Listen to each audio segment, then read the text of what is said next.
All right, I'd like to call this January 15th, 2014 Zoning Board of Appeals regular meeting back to order.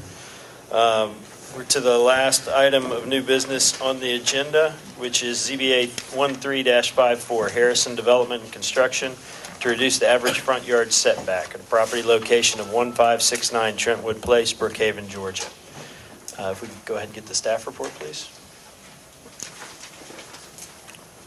Thank you, Mr. Chairman. The request of variance is to reduce the average front yard setback from 50.45 feet to 35.6 feet to allow for the newly built home to remain as built in its current location. Staff will quickly note that the front steps of the porch are not included as part of this request. The subject property was originally approved for a building permit by the City of Brookhaven on July 26, 2013. The approved site plan associated with the building permit showed the proposed home within a front porch to be set back 35 feet from Trentwood Place.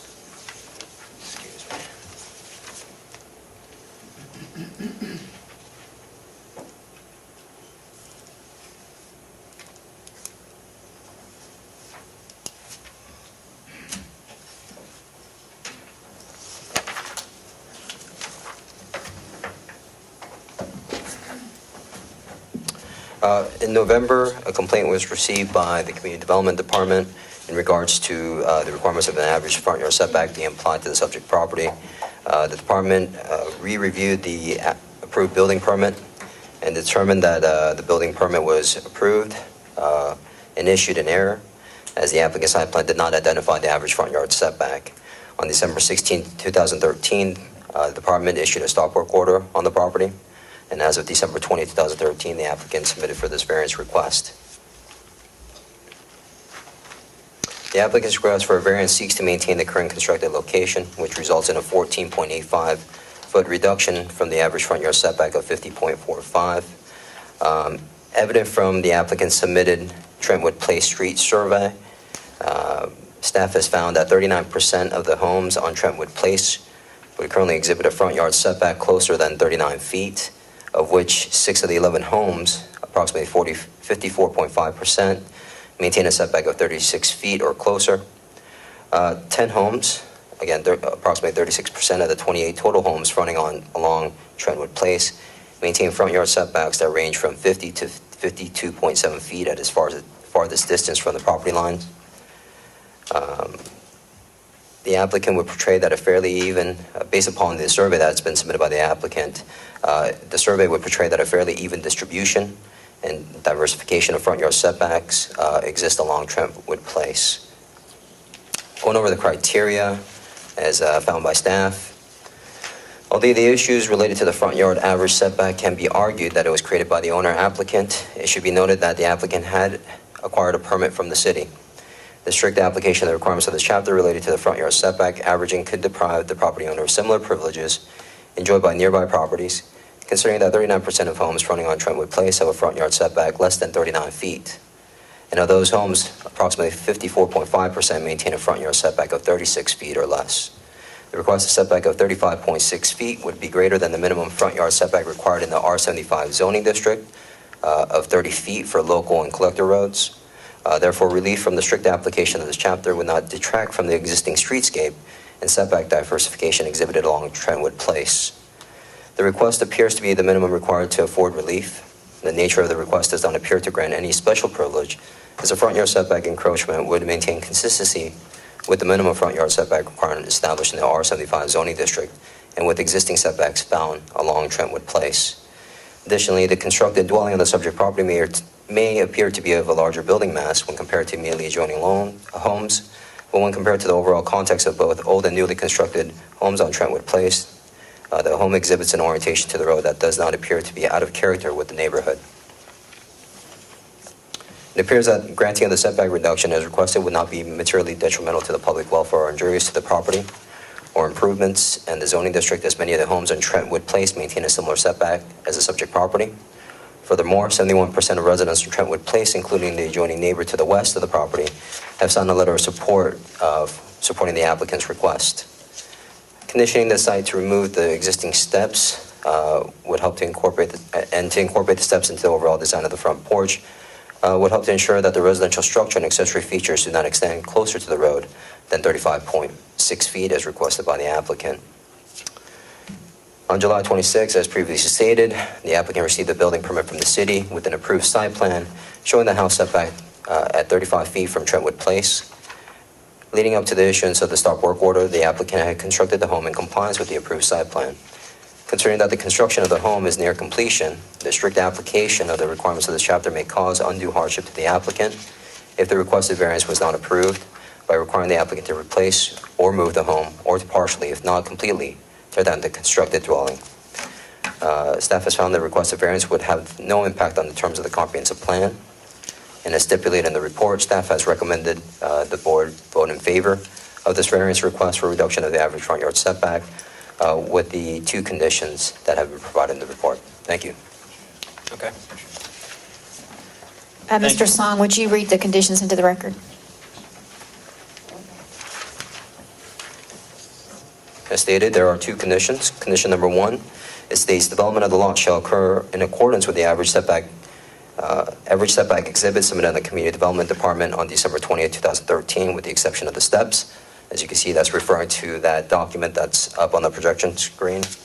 Condition number two, it states the front steps shall be redesigned to be incorporated into the overall porch design. The applicant must submit a revised site plan demonstrating that the entire residential dwelling, inclusive of the redesigned porch, is not located closer than 35.6 feet from the front property line. The revised site plan will be subject to the review and approval of the Community Development Director prior to issuance of a revised building permit. Thanks. Thank you.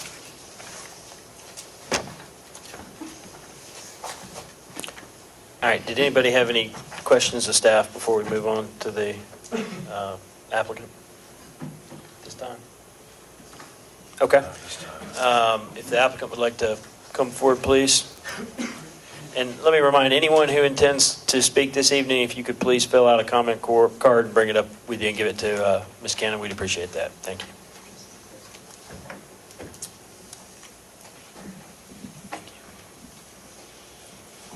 Good evening.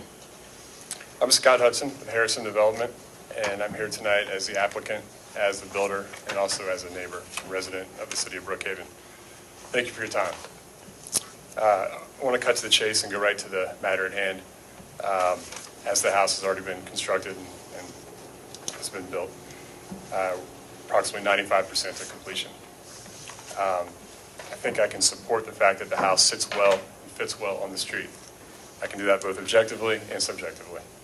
Objectively and statistically, Ben went over some of the numbers, but 44.6 feet is the average front setback of all homes on Trentwood Place.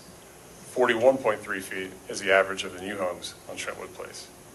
Furthermore, 11 of the homes on Trentwood Place have a setback of less than 40 feet. As mentioned, the current setback of the house as constructed is 35.6 feet. Subjectively, harder to measure, but I think the support that we've received for the variance is indicative of the fact that the house does sit well on the street. We were able to meet many neighbors on Trentwood Place, and 100% of the people that we met supported the variance. In addition, 71% of the neighbors on the street signed a petition supporting our variance application. In addition to this support, we've had many neighbors on both Trentwood and on adjacent streets that decided they wanted to come here tonight and speak on our behalf. Others wrote letters who couldn't make it. I'd actually like to point out the support that we have here tonight. If you guys don't mind standing up, I'd really appreciate the show of support. These are all neighbors who support the house and think it's an asset to both the street, the neighborhood, the city. Thank you, guys.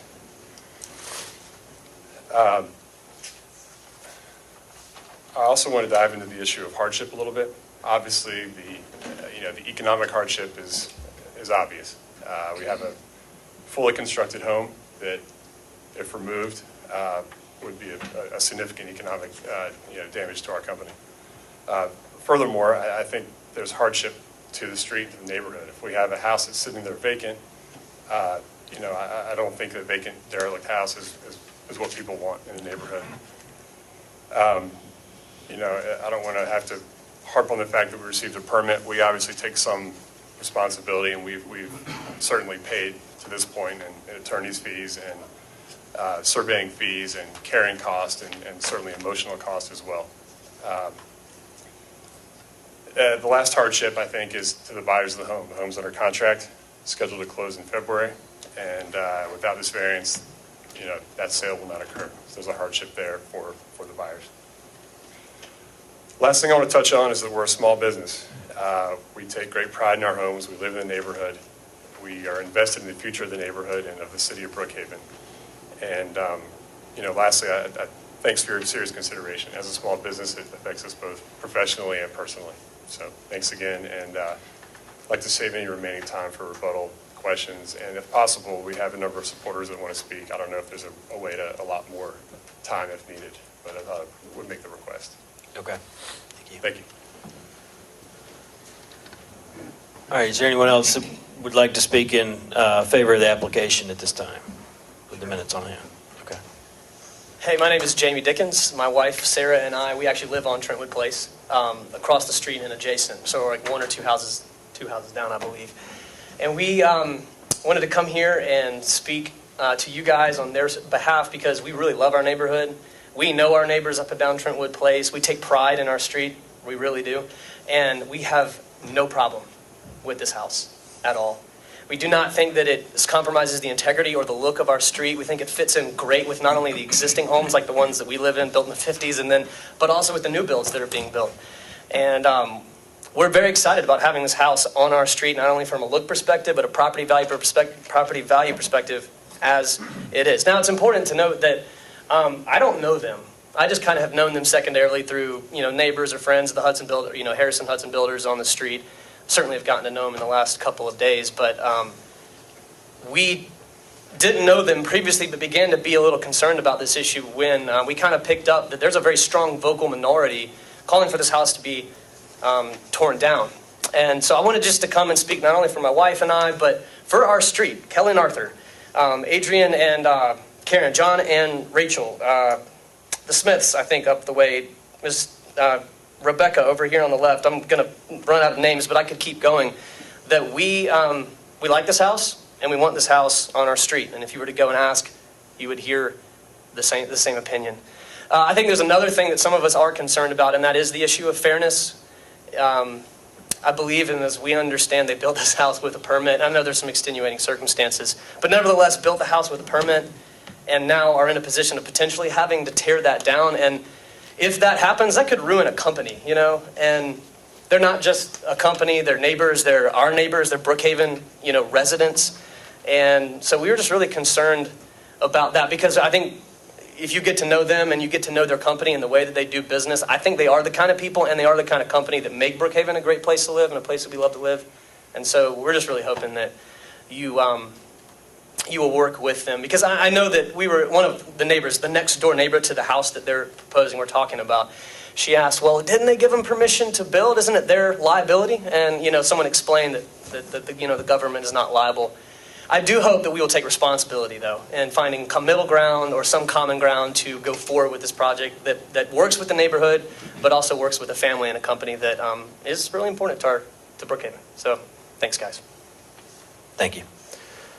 Is there anyone else who would like to speak in favor of the application? Nicholas Brown. Okay. My name is Nicholas Brown. I'm a resident of Brookhaven, Ashford Park at 2818 North Thompson Road. I'm also a real estate professional whose primary focus is new construction projects in Brookhaven.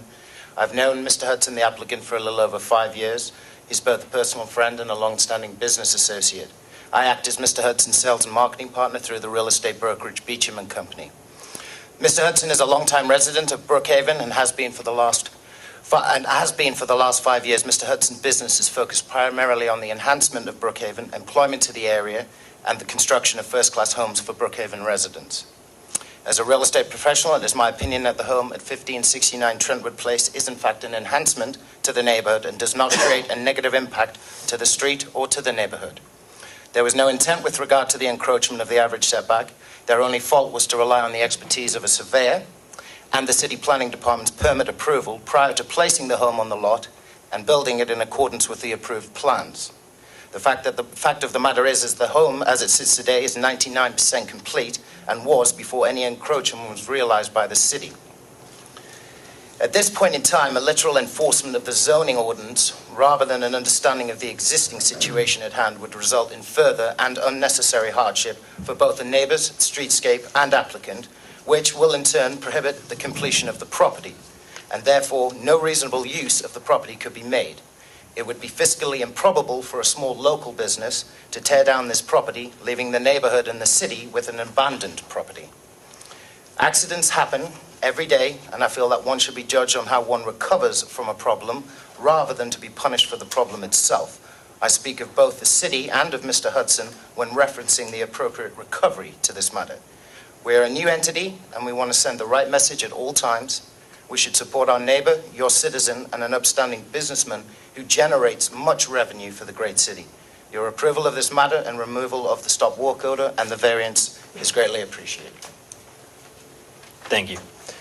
Is there anyone else that would like to speak in favor of the application? J.J. Ahern. Okay. All right. Come on up, Mr. Ahern. Hey, my name is J.J. Ahern. My wife Allison and I live at 2643 Dogwood Terrace, which is actually directly across the street from Mr. Hudson and his wife. He just built our home, and we closed in December. And over the last 10 months, we've gotten to know him, his wife, and their two daughters, Emily and Annie, very well. We just wanted to speak on their behalf because they are great people. They are a phenomenal builder. We are extremely happy with their home.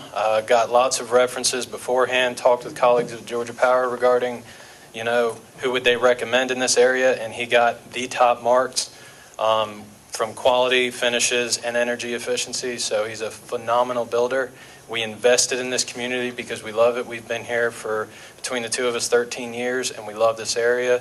Scott makes houses that make this a better community. We invested in it. We'd like to see our property value grow, and that's what they're doing. They follow the rules. They do everything according to the law, and I just ask that you approve the variances as requested. Thank you. Thank you. Scan. Andrew Scott Letourneau. Okay. Good evening, I'm Scott Letourneau. I live on 2687 Ashford Road, which is about a quarter of a mile from the site in question. Known the applicant for quite some time and here to support and recommend that you approve the variance. I want to add on to some of the comments that people have already made and recognize Mr. Hudson for his long-standing investment in our community. And when I say our community, it's a little bit smaller than Brookhaven. It's Ashford Park. I believe Mr. Hudson's built 25 homes in Ashford Park. He's lived in Ashford Park for over 6 or 7 years. My wife and I have lived in the neighborhood for 6 or 7 years and intend to live there for quite some time.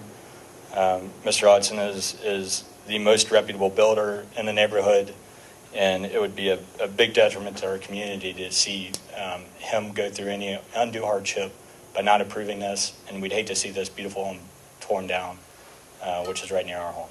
Thank you. Thank you. How much time do we have left? 23 seconds. Okay. Aubrey Shearer.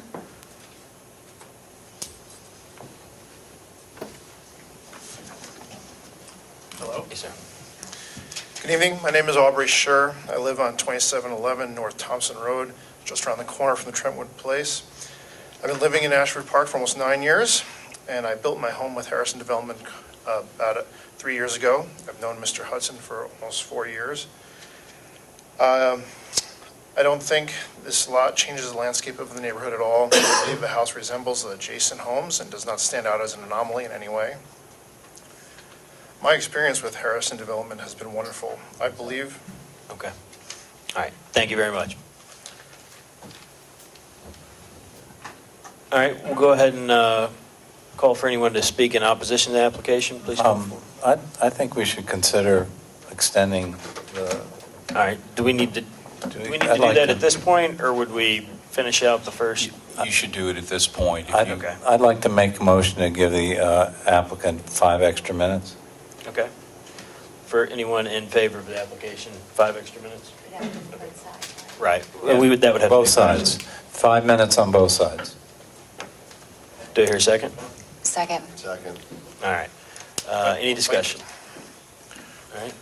let's go ahead and, all those in favor of adding 5 minutes to the speaking time for each side, please signify by raising your hand and saying aye. Aye. All those opposed?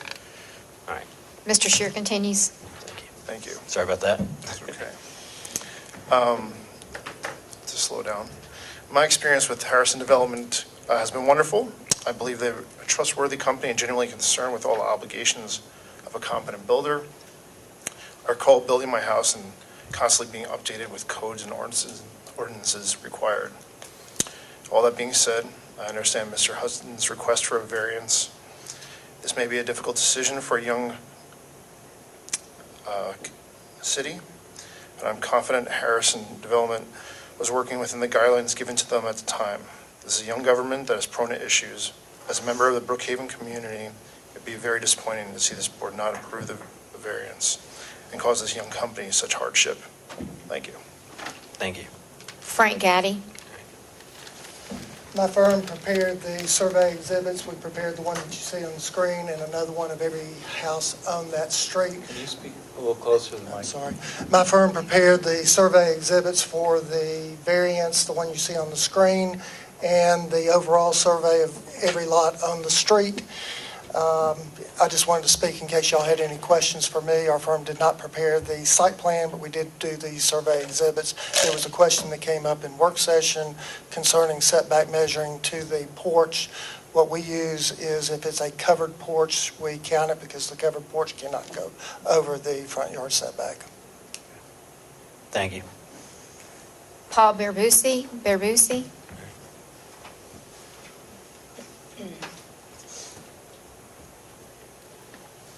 Good evening. My name is Paul Birbisi. I am a property owner at 2802 Ashford Road, currently in construction of a residence that is affected by the similar application of the average adjacent setback ordinance or interpretation of it. I wanted to support the applicant in his request for this variance. He is in a similar situation to us in as much as he counted on the applicant to submit his site plan to the city, went through the proper due diligence channels with the city planning department, and operated in good faith against the execution of a building permit. Similar to our situation, believe that failure to grant the applicant this variance does not recognize the fact that he has operated in good faith against a permit issued to him by the city of Brookhaven. And I would support this, or recommend this board support his request for a variance. Thank you. Thank you. Anyone else? I do. Oh. Okay. Oh. All twins. John Dickens. All right. I'll be brief. I think my comments would be similar to what a lot of has already been said.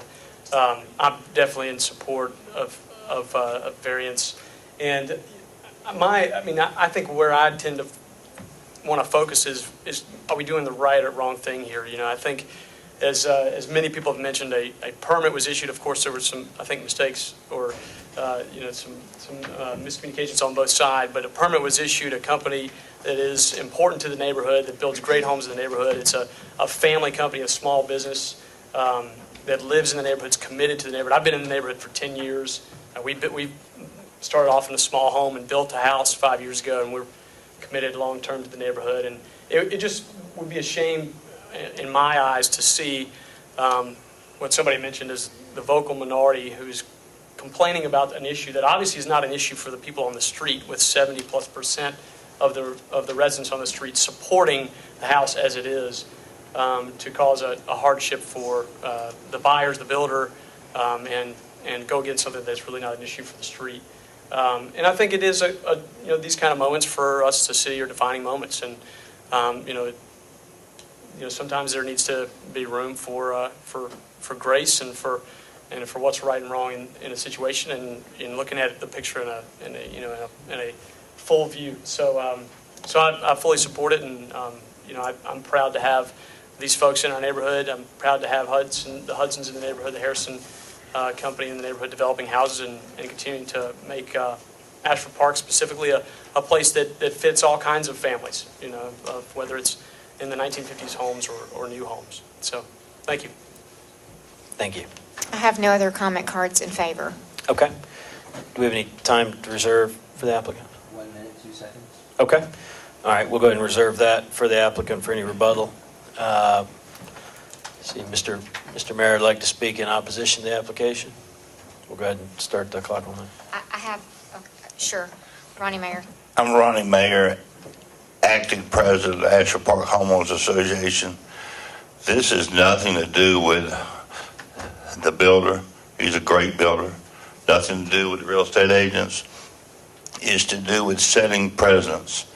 Like the man said earlier, you sign your names to the piece of paper tonight. It's setting precedents of what you do. While all y'all young guys were in college, and then you got married, and you're looking for a house to build in a great neighborhood, it's old gray-headed guys like Ronnie Mayer for the last 25, 30 years that have went to every DeKalb County zoning meeting to keep Ashford Park how it is today. Instead of hodgepodge, one house here, this, that, and the other, it's nothing to do with the builder. The builder builds a great home, a beautiful home. I'm proud to have him rebuilding homes in Brookhaven. A great real estate agent. These are great neighbors. We'd love to see y'all involved in more Ashford Park things. But over the years, it's people like me who made Ashford Park what it is. It's not hodgepodge of houses like Linwood Park, Brookhaven Fields, Brookhaven Heights, one house this way, one this way. The houses are all in line, whether they're 33 feet on one side or 40 feet on one side. But the builders way back then, they built them even with the arch of the road in line. There's 4 new houses, and you can look from the front yard of this new house how all the old houses all wrap around except for this one. I think the city needs to man up and go against the company who they hired in the beginning to sign off on this. That's what I think. But the city instead wants the neighbors to have to sue the city to have it. And if there's any time left over, I'm going to save time for that. The next speaker card is Thomas Porter. Okay.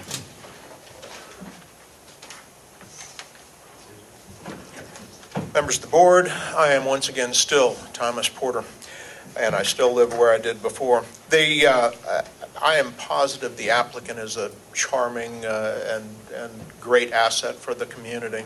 I am just horribly embarrassed about the performance of the city here, and that's the only reason why I came here tonight, was to get on record how embarrassing and how disgusted I am with the way that this has all come down. And what happens is y'all become the unwillingly drawn into participants in this thing. And it's a shame all the way around. This is the only situation I think you run across in life where there are no winners, 0 winners. The applicant is already suffering. Ashford Park will suffer. Everybody suffers. Everybody suffers. This is terrible.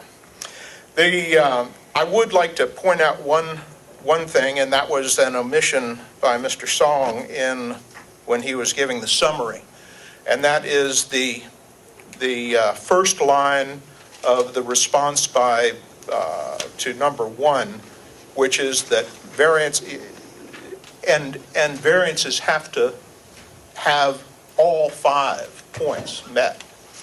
The very first line that he did not read is the subject property does not exhibit any issues related to exceptional narrowness, shallowness, or shape of the lot.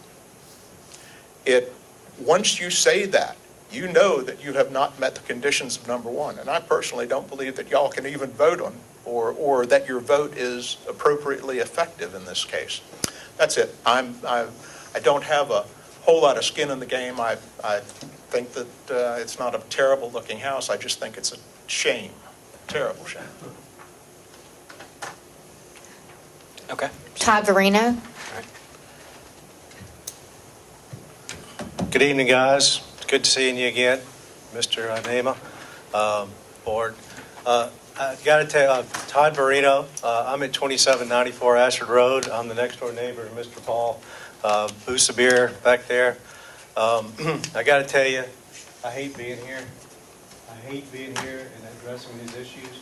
So a lot of this started because of 2802 Ashford Road. You guys are great people. We don't have anything against you. Please don't take it that way. This is an issue that we have with the city of Brookhaven, okay?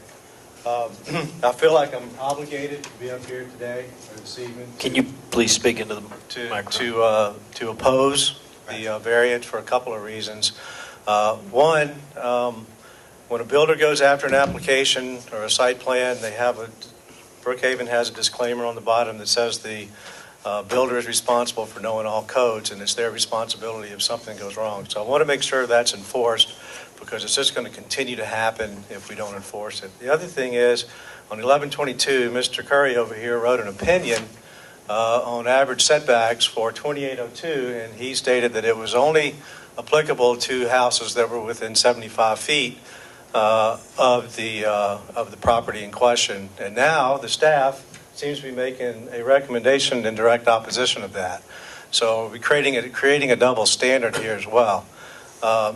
So given these things, it makes me wonder what's next. What precedent are we setting? And what we're telling the builders here is that, one, you don't have to know code, okay? And two, if you do, and you get the house far enough, hey, it's okay. We'll grant you leniency anyway. So I'm here on principle and for the greater good of Ashford Park. Like I said, I apologize. This is not against you guys at all. This is an issue that we have with the city of Brookhaven and the way they're managing the zoning and code enforcement today, which is bad to say anything good about it. So anyway, with that, I just ask you to consider that, keep the strict adherence to the average setback rule, and not just this case, and in all cases. Thank you. Thank you, Mr. Marino. Dan Malloy. Okay.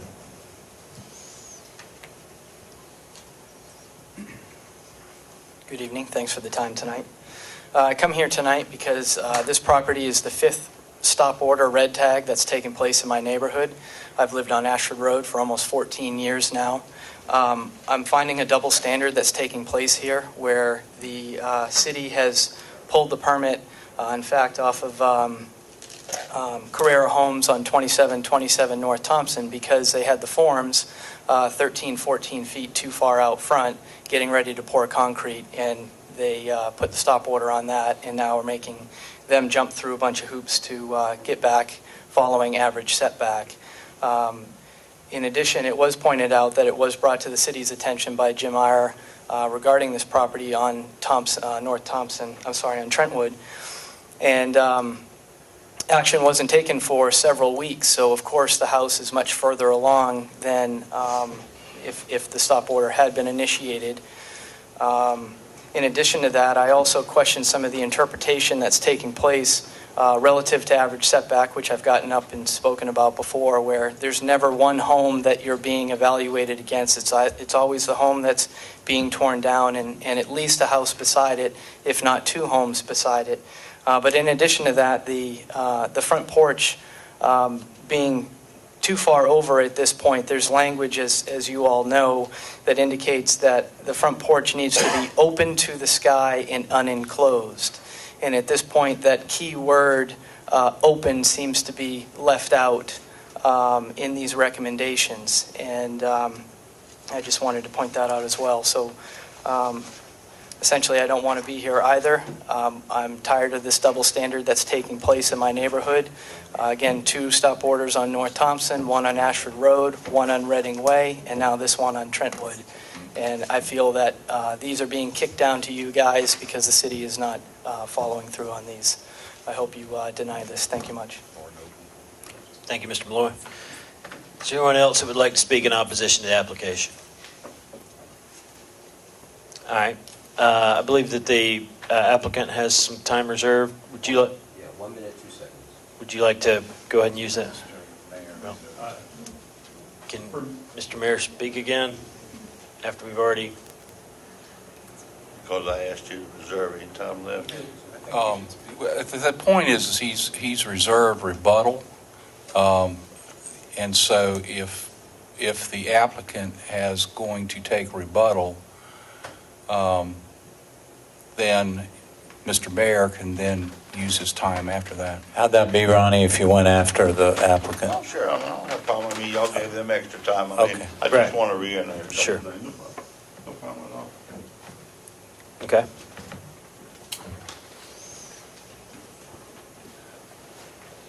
I do want to point out a few things real quick. First of all, I want to say that none of the opposition tonight actually lives on the street in question. As mentioned before, we had unanimous support from the people we've met with on Trentwood Place. The second issue I want to kind of touch on is the fact that there was an isolated period of time where there were some mistakes made by Brookhaven. During that period of time, we also made a mistake. We've corrected things on our side. We've changed some of our processes. This will never happen again on our side.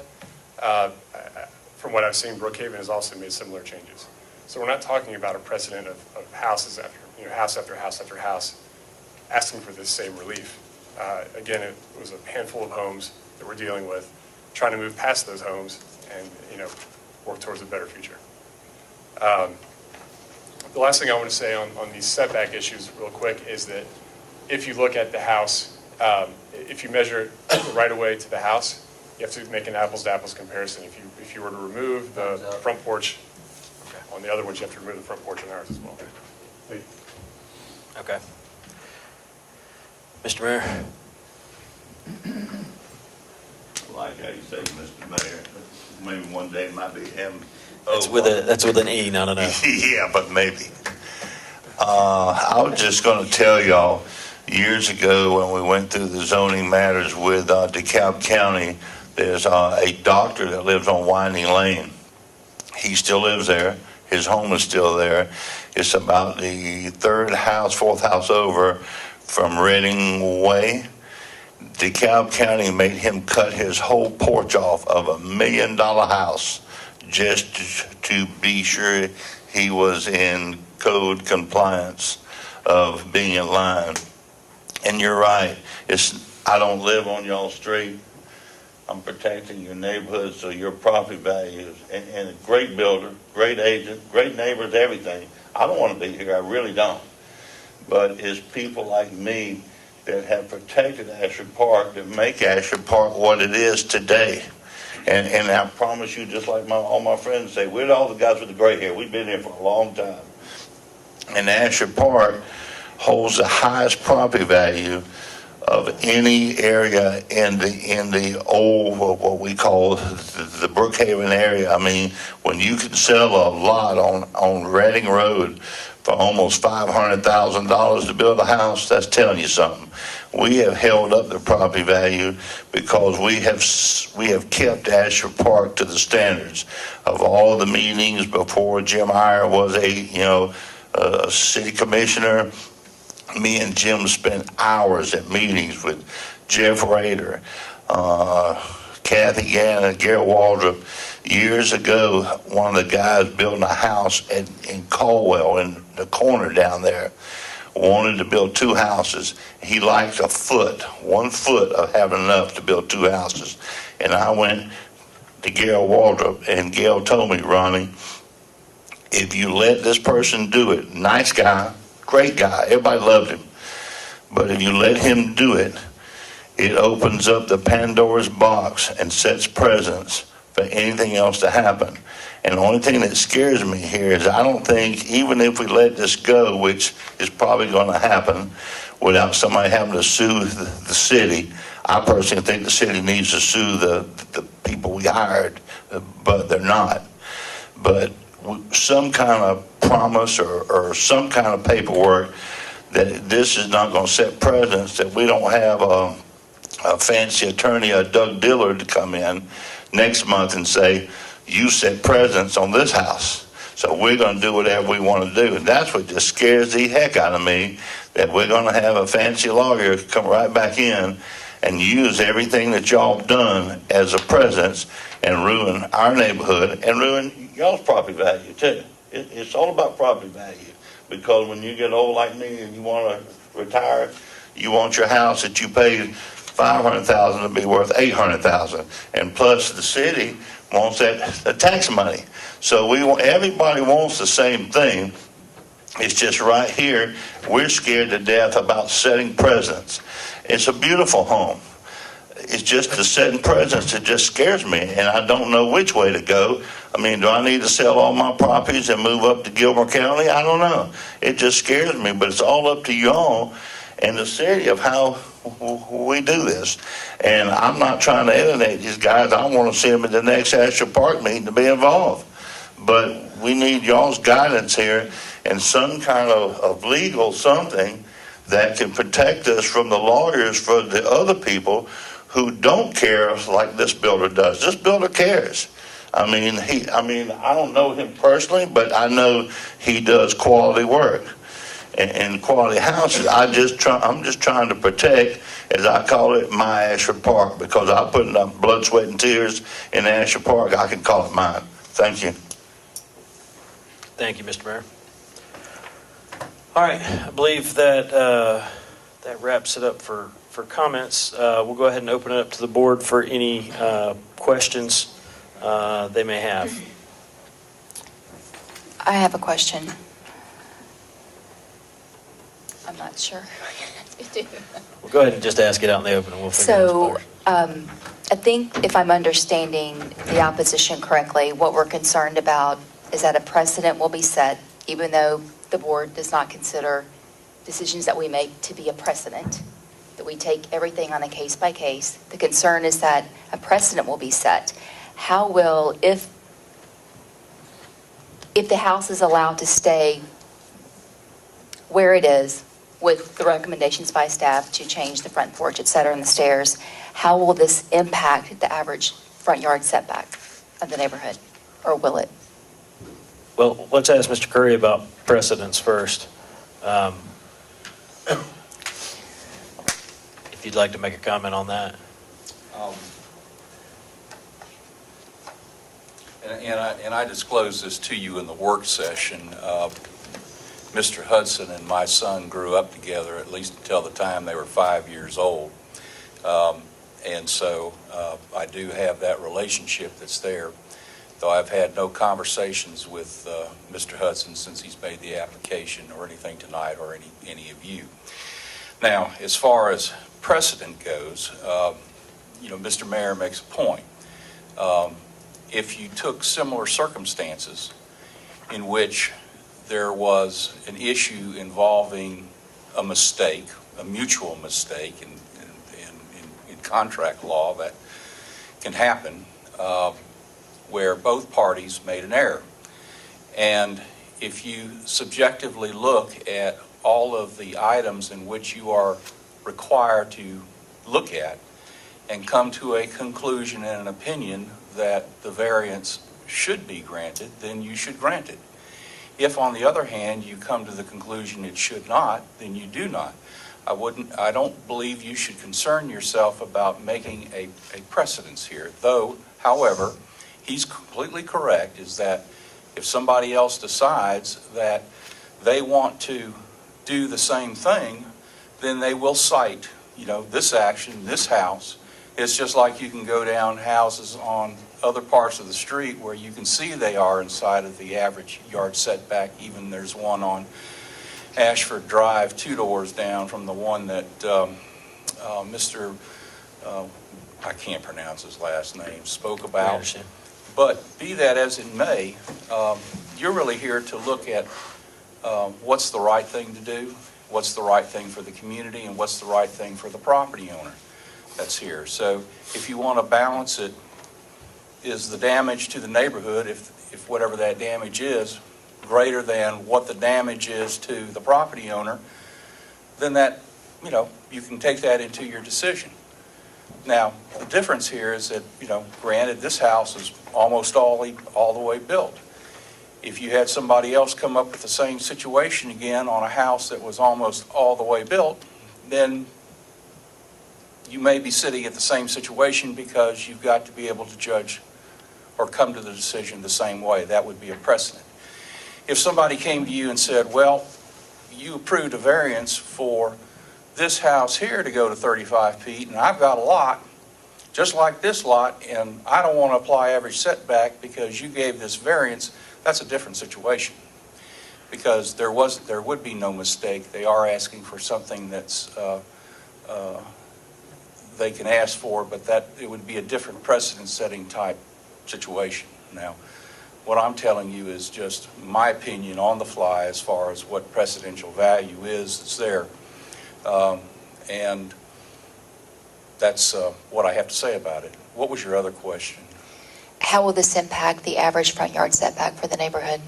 Well, it would only affect the average setback for the homes on each side of this house, which would mean that if the house next door decided to tear down and be built, then there would be the average setback of 35 feet for this house, and then the average setback of the house on the other side, and assuming it's 50 feet, then you would average the 35 and the 50 to come to whatever number that is, because I can't divide, but somewhere in the 40s is as to what it would be. And that's, you can argue about whether the average setback is, fair, is it the right thing to do? You may have had somebody stick a house 90 feet back and then another one 50 feet back, and those are just arguments for another day. Certainly it was put there for a purpose in order to maintain the setbacks of the neighborhood as far as what has been developed at the time that these subdivisions were being developed, and there were many lots that once it got to 60%, no matter what it was, then you had average yard setback. Before that, it was just whatever the zoning district allowed. Just to clarify, whatever decision we make today does not bind us to a similar decision on a similar case. That's true.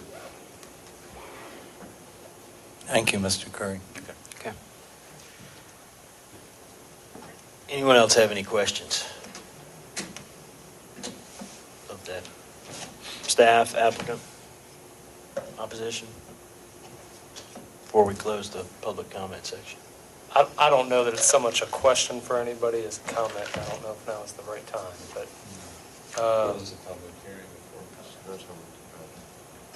Could there be a question in it?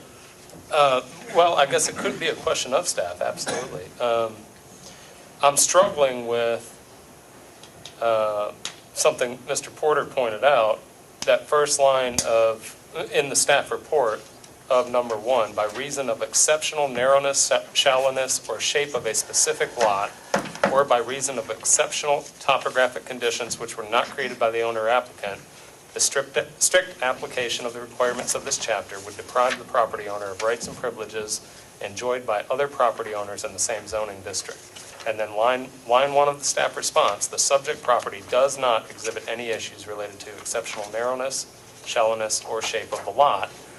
It strikes me that if the home were not there today, and Mr. Hudson came in and applied for a variance to build the home where it sits today, we as a board would look at the shape of the lot and the topographic situation of the lot, and I believe deny that variance, because there is nothing, from my visit to the site, there is nothing that would prohibit that house from being shifted back.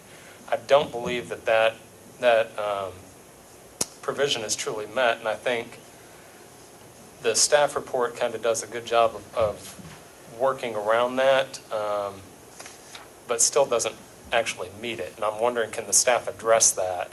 Because personally, I don't believe that we have the authority to grant this variance. Well, if the ordinance says all, in other words, it has to meet, it shall be authorized only upon making all of the following findings. So you're correct. Thank you. In response to your question, we did address whether there was exceptional narrowness, shallowness, or shape of the lot. We did not discuss the topography. I know that we brought that up and discussed the elevation and showed the grade there, and went into further explanation in paragraph 1 relating to the average setback and the strict adherence to that provision, and felt that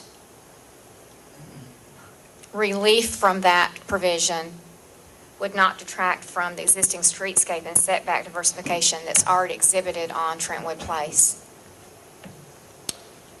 Yeah, I understand that. I just don't feel that it meets the criteria set forth under number 1.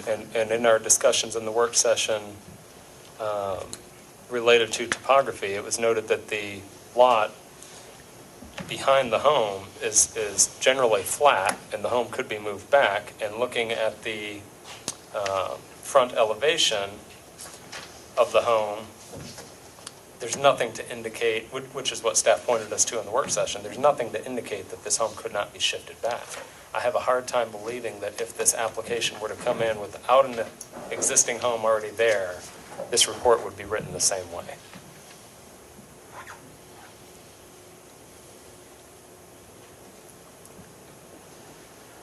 Does anybody else have any questions for staff or the applicant or opposition? Was there any indication that there was any intentional effort to manipulate the setback in the application? None that I'm aware of. I don't really know how to answer your question. I don't think there was ever an intent on anyone's part to manipulate a code requirement, but that's just my opinion. The question was there anything in the application which would lead you to believe that they were doing something to avoid average setback?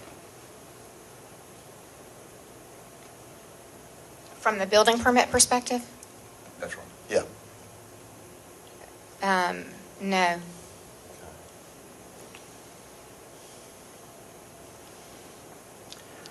All right, well, let's go ahead and close the public hearing portion of this and open it up to the board for discussion.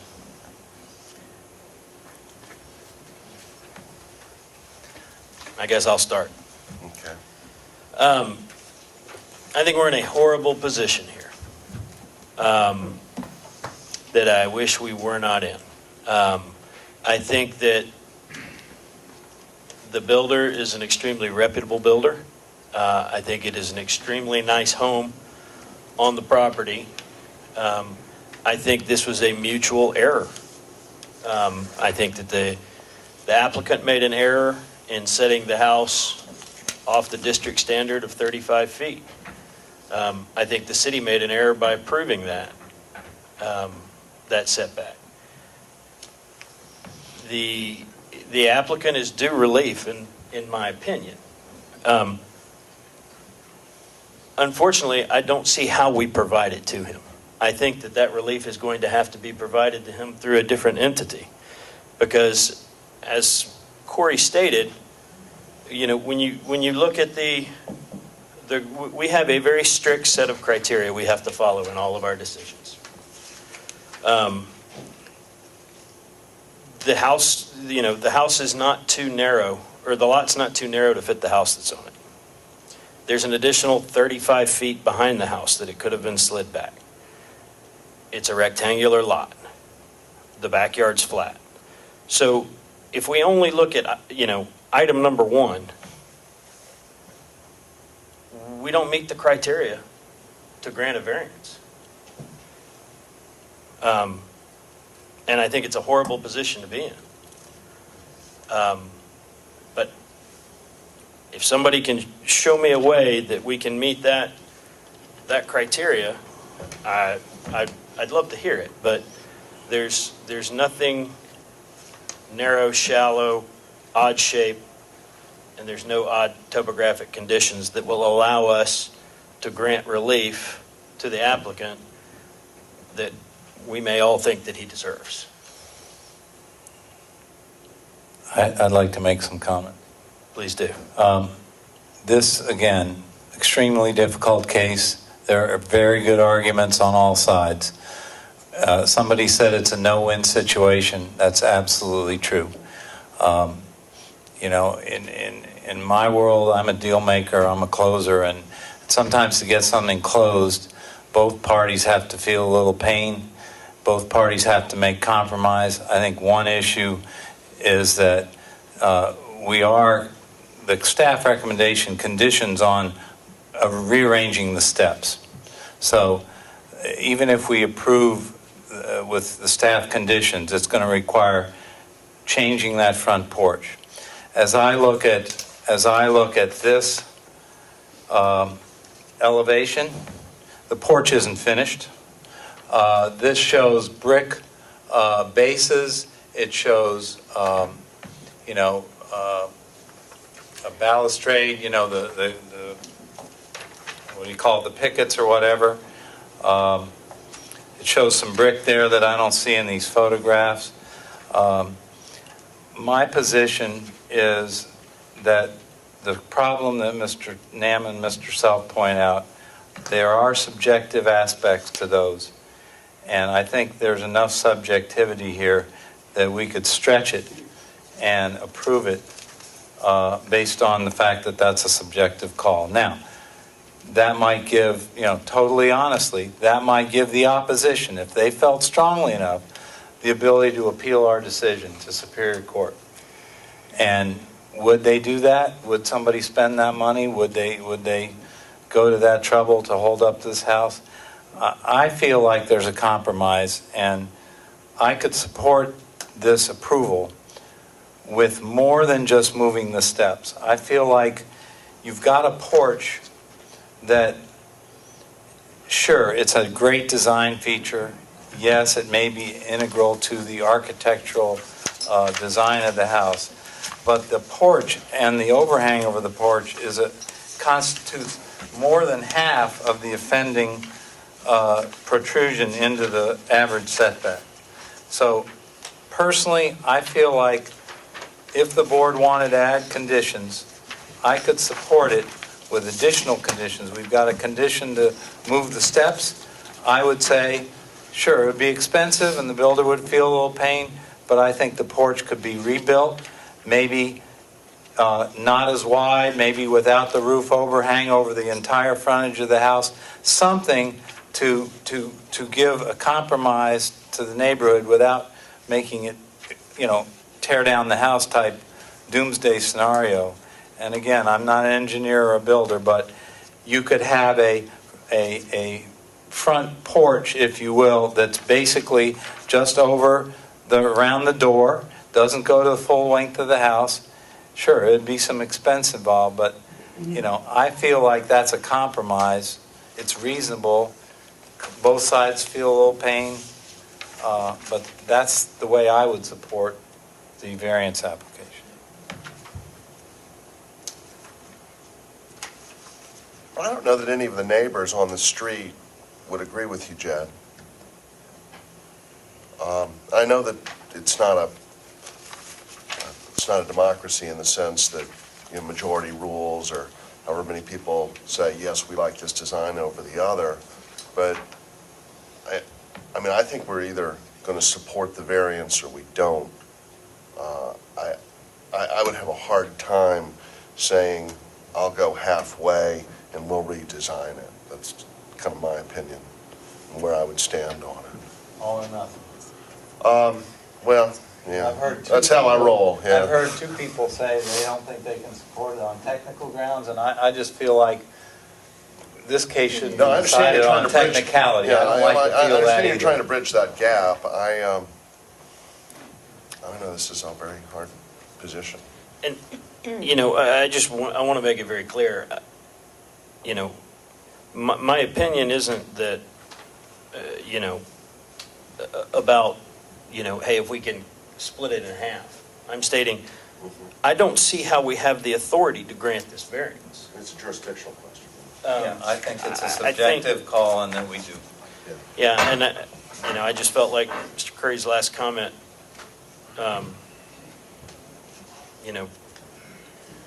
indicated that. And, you can, I'm not going to go through all the criteria because you gotta meet them all. And I think the applicant is due relief. I'm not questioning that whatsoever. I just don't see how we can how this board can grant him that relief.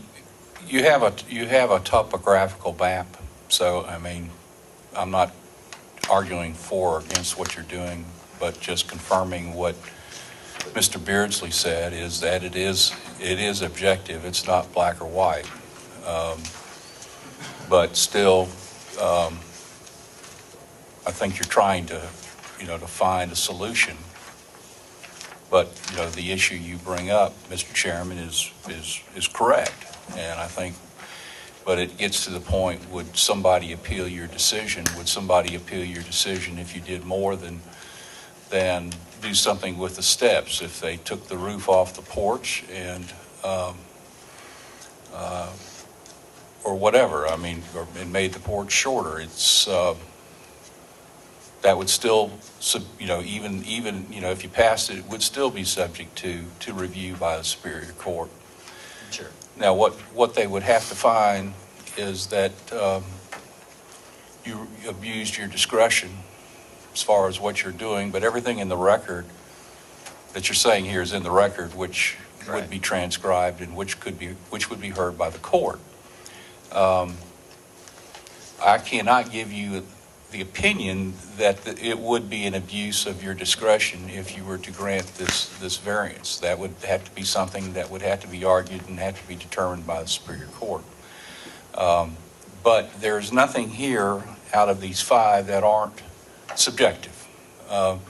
What you're trying to find, or what I think everybody sitting up here is trying to find, is a compromise. And that's part of the process. You don't know, because in order for somebody to even take it to Superior Court, they have to prove standing. They have to prove that there's been an injury to the person as a result of your granting this variance. It very well may not meet that standard at all associated with that, based upon the testimony here that property values are going up anyway. So I'm not trying to discourage you from voting on it, and I'm not trying to encourage you from voting on it. But what I'm saying is that it is a matter that you can consider and go forward with. Okay. Mr. Beardsley, I certainly appreciate the idea that we could find some compromise. I certainly appreciate that the 5 criteria are somewhat subjective. I think an argument could be made on several of these either way. I just don't see, I really don't see anyone being able to turn that first criteria into a subjective enough criteria that we could argue there is exceptional narrowness, shallowness, or some type of topographical issue on this lot. I can't get there. We just have a philosophical difference on this one. And, I'm still seeing, a dozen people in the audience who came here tonight and have been sitting here for almost 3 hours because they're in favor of, getting this thing resolved tonight in a way that can allow this house to be finished and the buyer to move in. I think that, it's too late to start asking the builder, well, would you agree to do this or that? One approach would be to just vote to defer it. I mean, we've got 6 people on the board. If we vote 3-3, if we tie, that's a denial. So That's right. It's going to take 4 people to move this, to come up with a proposal, which I suppose if the builder didn't like it, he could appeal that. But I just feel like it's a hardship on everybody, and it's up to us to bring some reasonable, calculated discretion to a compromise. It's a shame we can't open up for discussion again, but that's just me. I'm not a black or white guy. I say let's get to the conclusion in a reasonable way. And I think if we do that, the odds of the opposition saying we abused our discretion and that Therefore, we're going to appeal it on some technicality I think is highly unlikely, and I'd be willing to take that risk. What do you think, Hope and Don? I can certainly understand Mr. Nama and Mr. Self's position in item number 1. I think that if we look at the property and there wasn't a house already there, we could not make the argument that there's exceptional narrowness, shallowness, or shape. I think, however, perhaps there's some gray area, and I think that I would agree with everyone here. This is a horrible situation for everyone involved. I don't think any of us would like to be in this situation. It's going to be an unfortunate outcome on either side. I think that it is a gray case, and I think that we have to find a compromise in the grayness. And I think that it's possible, if we look at number 1, if that's what we're trying to find, if we have to get past, is, if we look at what is provided by other homes in the neighborhood, isn't what staff wrote, in fact, the case? That, let me find the correct language here. 39% of the homes fronting Trentwood Place have a front yard setback less than 39 feet. And of those homes, 54.5% maintain a front yard setback of 36 feet or less. Is that a gray enough area to move this forward?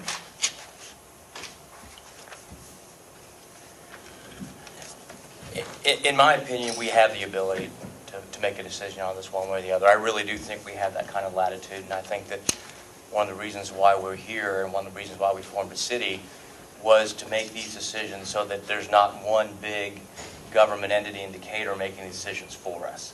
And I think that we need to make decisions that are best for the neighborhoods. I agree with Board Member Beardsley that there's got to be a way to work this out. And maybe the builder won't be happy with our solution, but I think there is a way to cut this baby in half and try to make this thing work. But I do fundamentally believe we have the right to make a decision on this. And if the courts want to disagree with us, that's not really what we should be concerned about. We should be concerned about making the best decision for that particular neighborhood, whatever that decision might be. In my view, I think this builder has done everything they were supposed to do.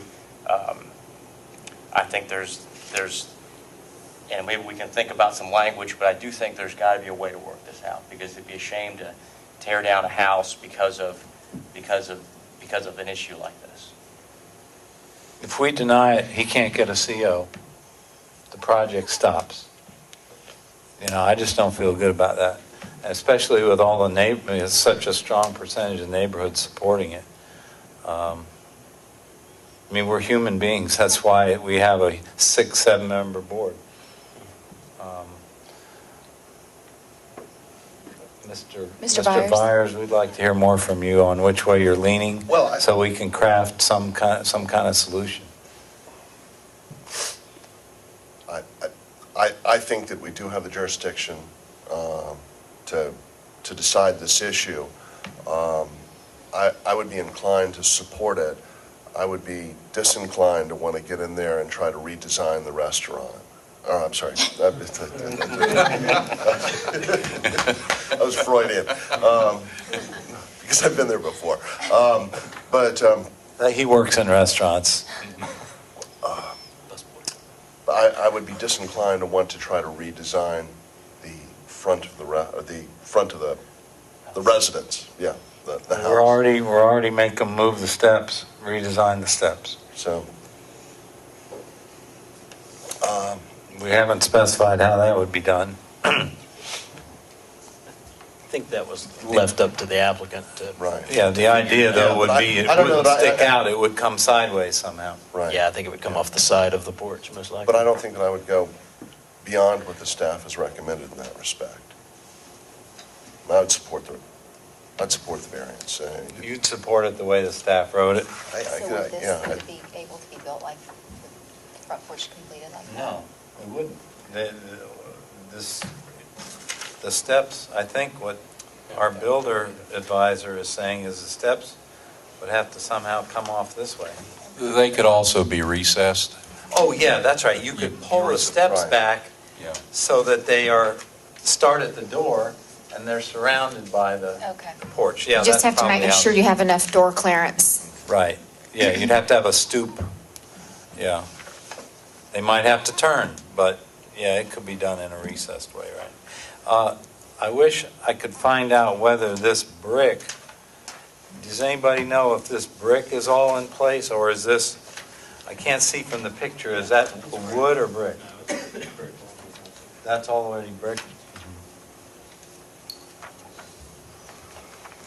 Well, like I said in my opening statement, I just feel like the builder could make some more modifications to reduce the impact of the protrusion into the setback by modifying the porch. If you all feel that's too extreme, you know. If I'm a minority of one, that's obviously not going to carry the day. So I'm developing some flexibility.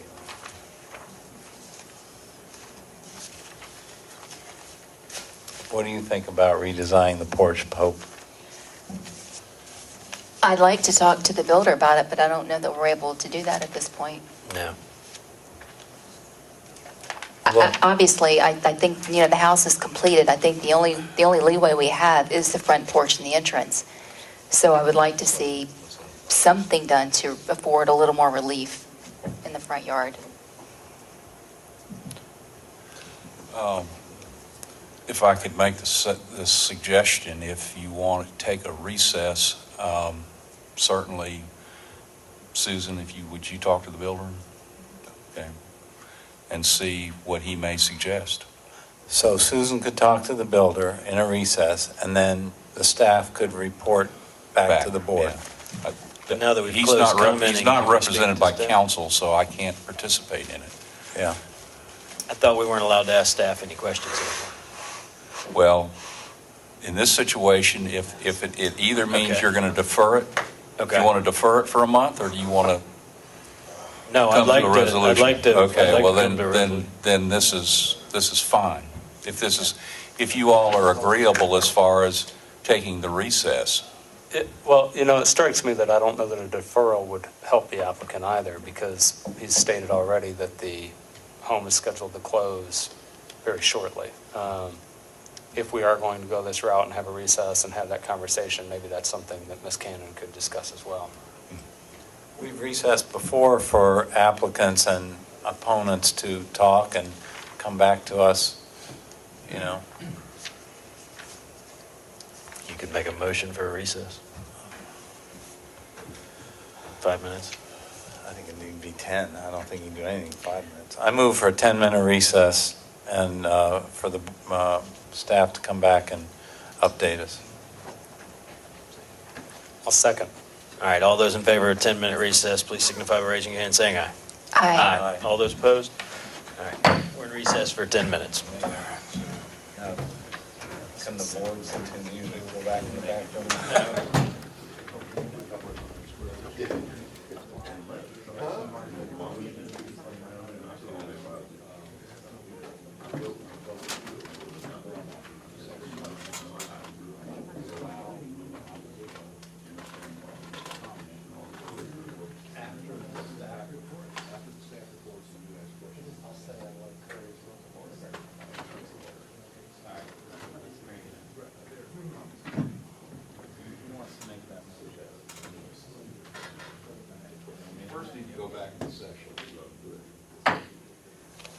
All right, I'd like to call our meeting back to order now.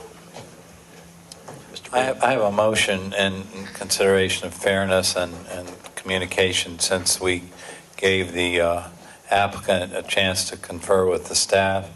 After we hear the staff report, I'd like to move that we give the opposition 3 minutes to respond. Okay, do I hear a second? I'll second. All right, any discussion? All right, a motion and a second to allow 3 minutes of public comment for the opposition after we get a updated staff report from Ms. Cannon. All those in favor signify by raising your hand and saying aye. Aye. Aye. All those opposed? All right, the motion passes. Can we get an updated report, please? Yes, I met with the builder, and he came up with 3 proposals to present to the board for your consideration. A choice of 3? A choice of 3. The first being the house as is with the covered porch and recessing the stairs. Okay. I'm sorry, would you repeat that? The first choice is, or the first proposal is, keeping the houses as is with the covered porch and with recessing the stairs. Which is in line with the staff That's recommendation. correct. Okay. The second proposal has different components to it, so I may have to repeat it twice. And I would say that the proposal is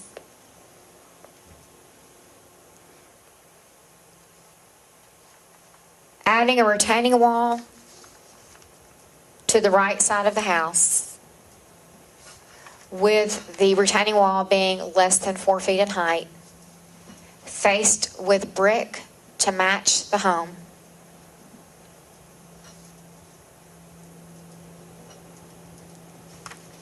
Removing the roof over the porch. Removing the porch.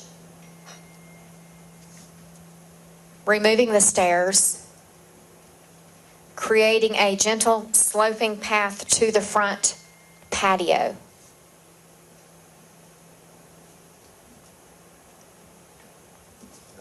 And adding shutters to the front of the house. Would you like me to repeat that? Explain the part about the gentle slope to the patio.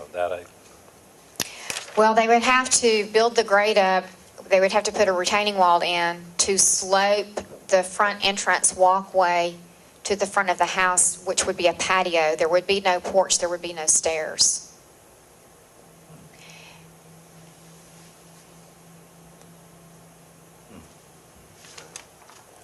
And with removing the porch and the roof, the porch with the roof from the front of the house, there would be a need to add the shutters to the front of the house for an additional architectural feature on the home. So let me go over that again.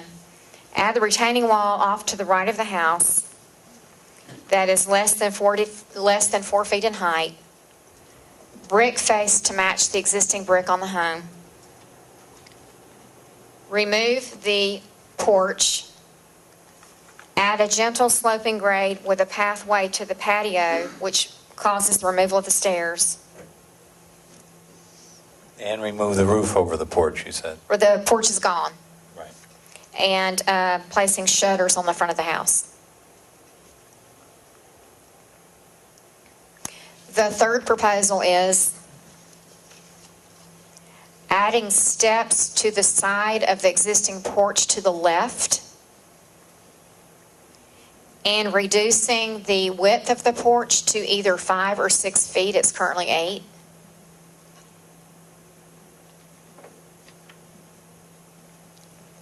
And to either leave the porch covered or to remove the cover and use like an open arbor in place of the roof. So the right side of the porch would not change? The steps would be added to the left side of the porch. But that part would be, there'd be a removal of a portion of that, the left side of the porch? The third option is not the removal of the porch. It's reducing the width of the porch from 8 feet to either 5 or 6 feet. Do you mean depth? Depth. Okay. Did I say width? You Depth, said sorry. width. Sorry, depth. And allowing the porch to be covered either with the existing roof or with an open air arbor. Those are the 3 proposals for your consideration. Okay. Who would the opposition like to use the 3 minutes? Mr. Verena? Okay.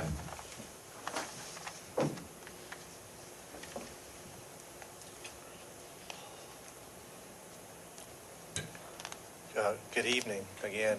Appreciate you guys taking the time to look at this at the recess. I think it was well needed for everyone, all parties to discuss what's going on. Again, I want to express my concern. We're not here because of you guys.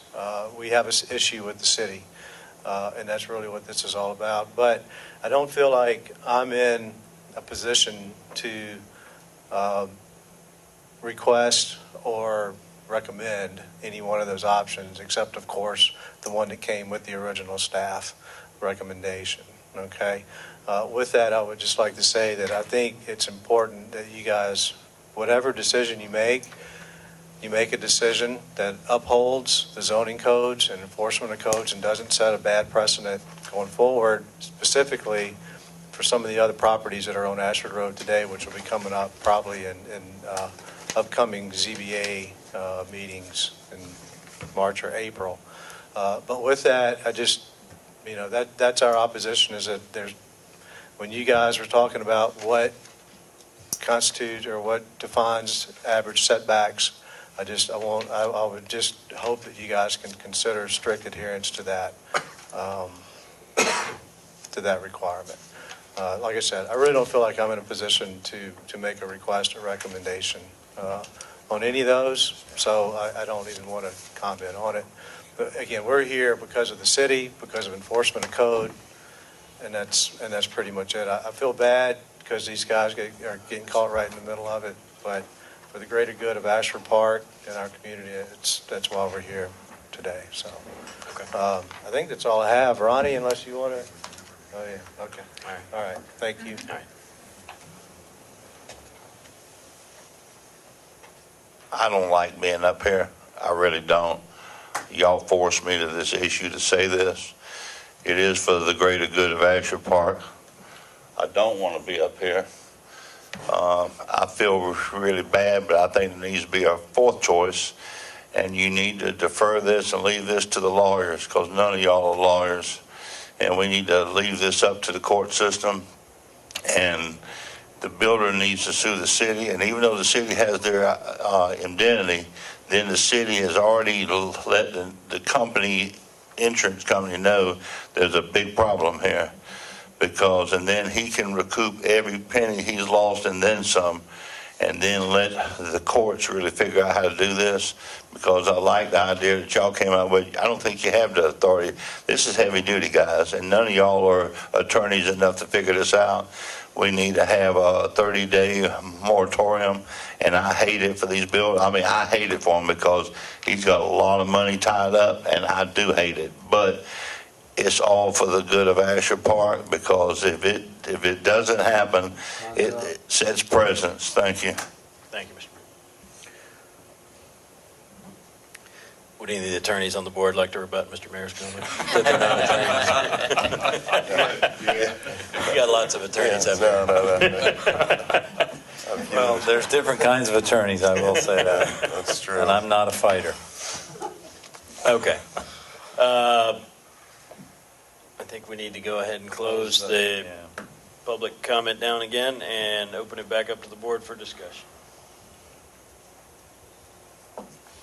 I think it's up to us to try to see if we can find a four-person consensus on one of these alternatives.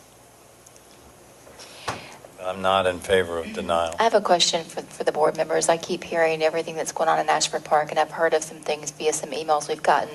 Are there a number of these cases going on in Ashford Park where things were approved that should not have been approved, and stop work orders that are going to be presented to the board? I have no idea about cases in the pipeline. I am aware that there was an issue on Ashford Road. There was another issue on North Thompson at a property there. I do not know if there's any additional cases, and whether those are coming to us or not. We don't really know until we get an agenda. I asked Ms. Cannon a very similar question while we were having a very quick dinner in the back. I don't think the city has actually quantified the amount of cases that might be in the pipeline. They need to look at it further. So you have, just so as far as there's full disclosure, there will be a case that's scheduled for next February in which certain of the property owners of Ashford Park have filed a appeal to this board relative to the city's revocation of a stop work order on 2802 Ashford Road. So, All right. I'll go first since I went first last time, and y'all can poke holes, comment, or whatever. But, the staff, through talking to the applicant, has come up with 3 choices. I feel that we've done the best job if we take the one that does the greatest to remove the offending encroachment, which is alternative 2.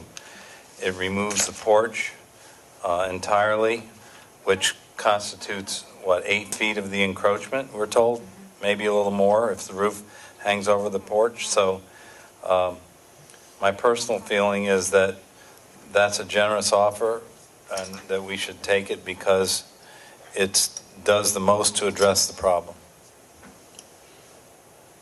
I concur.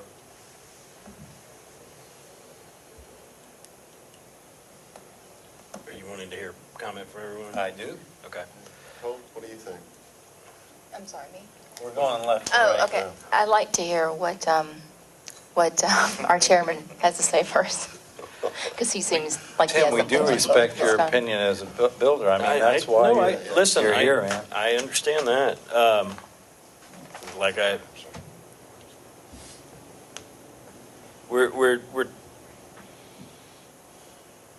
We're still granting something that's, in my opinion, we're granting something that's beyond our authority, beyond our scope of duty. So you won't vote for any of those?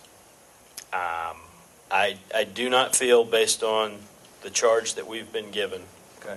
that I can vote for something that still is in violation of the ordinance. So how far in violation will we be if we go with option number 2 and then remove an 8-foot encroachment?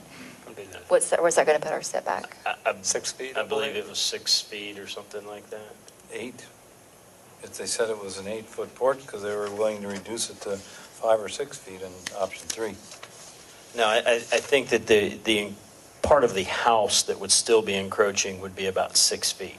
Oh, If the porch is yes, moved. I think that's what Hope was yes, asking. but it would go from It would go from 15 feet 15 to to 6 feet, something like that, yeah.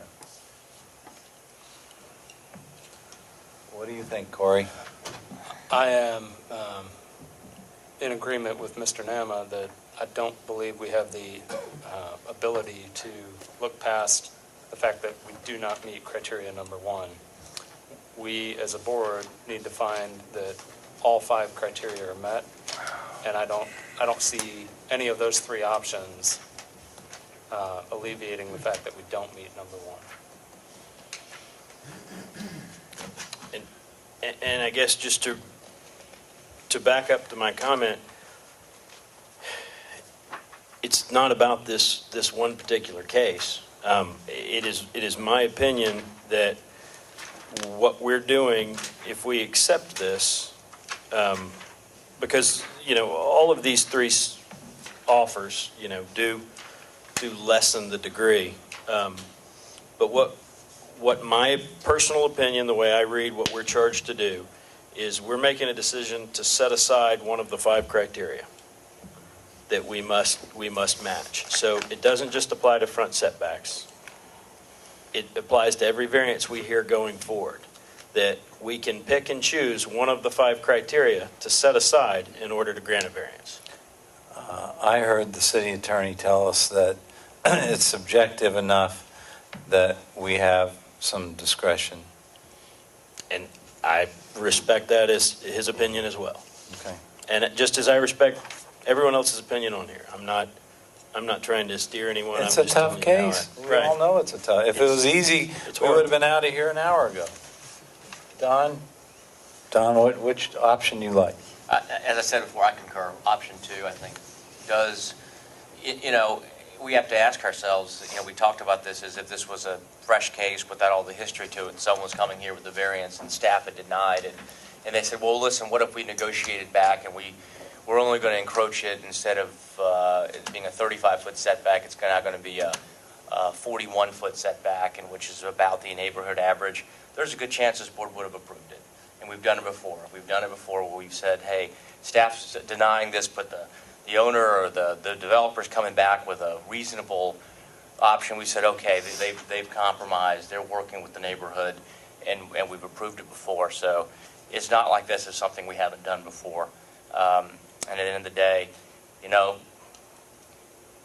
we're here to work with the neighborhood, and specifically the street. And I think we've heard from the street on it.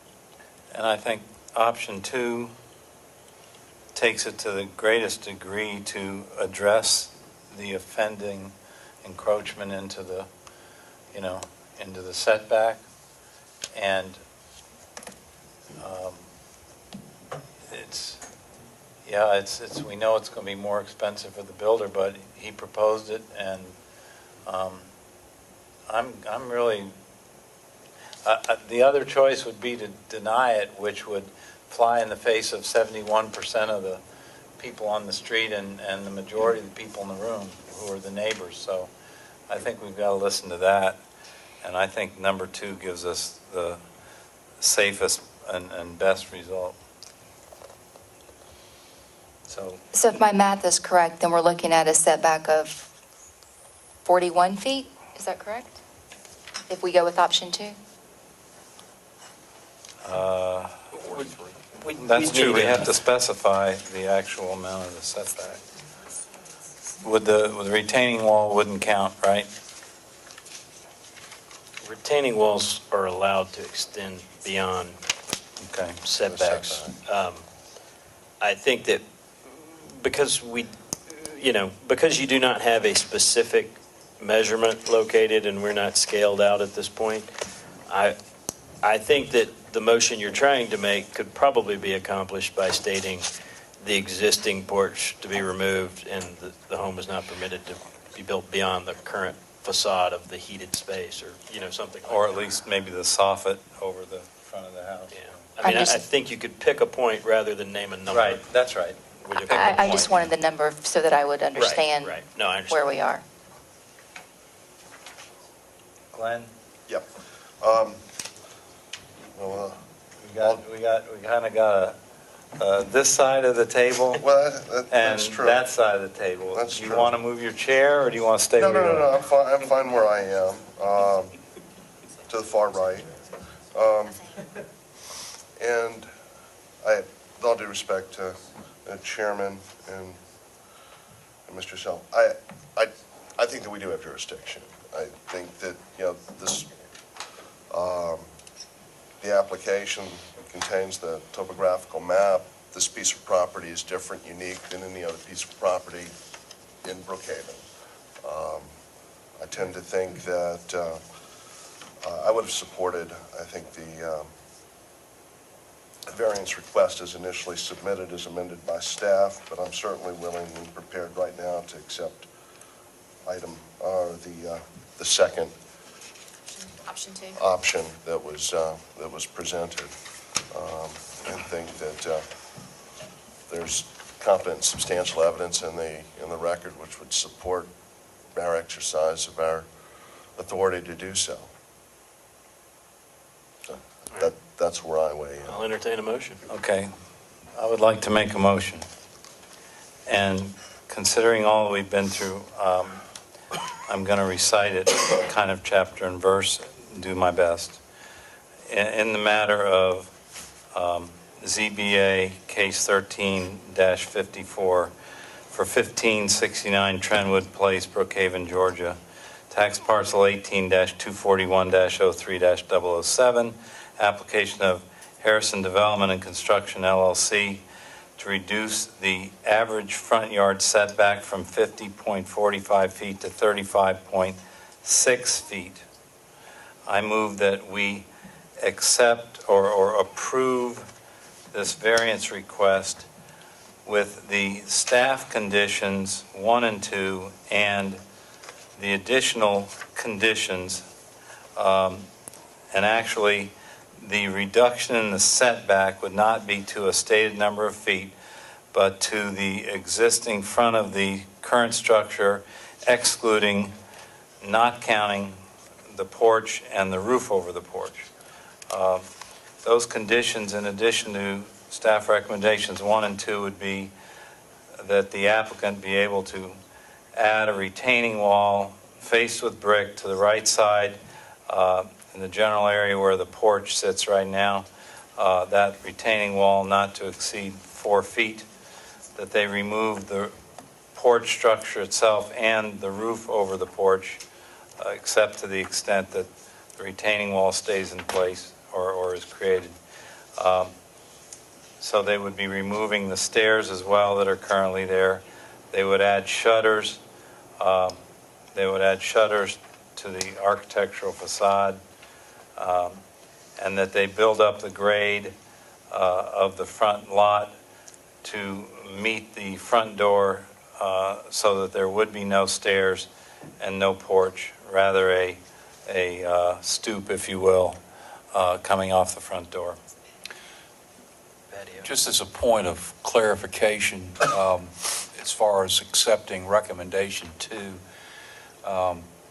you need to modify that by striking the existing sentences, the first 2 sentences in number 2, and substituting it for what your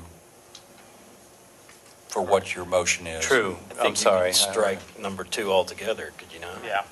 Well, you still, unless, including your motion, unless you've done so already, as Okay, far as the revised site plan and. I continue my motion to strike the first 2 sentences of staff recommendation 2. So everything I said, plus 1, plus the revised site plan will be subject to review and approval of the Community Development Director prior to issuance of a revised building permit, and certainly prior to the issuance of a CO.